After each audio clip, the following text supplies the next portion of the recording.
When it comes to finances, we all make mistakes from time to time. Whether you forgot about an upcoming bill or made a budgeting miscalculation, you may be facing an overdraft fee. That's where a personal line of credit is a great option. A personal line of credit is the revolving loan that allows you to withdraw funds as you need them up to your approved limit.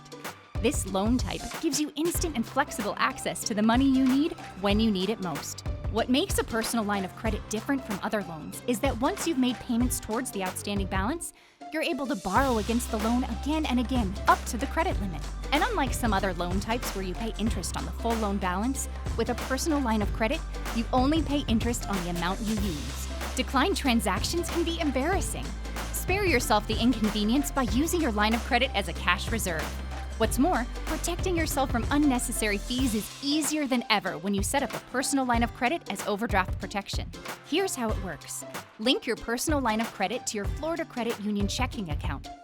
When a transaction comes through that exceeds your available balance, your personal line of credit will automatically cover the transaction and avoid an overdraft. A personal line of credit can act as a financial safety net for other occasions too. Low on funds before your next payday? Transfer the amount you need from your personal line of credit and simply repay when you have available funds. Making payments to your personal line of credit is quick and easy using FCU's online banking or mobile app. In short, a line of credit is an easy way to avoid returned payments, card declines, and overdraft fees. It's there when you need it, even when you think you don't. Interested in applying? Get started by phone, in person at any FCU branch, or online at flcu.org/personal. Florida Credit Union. Member owned, community proud since 1954.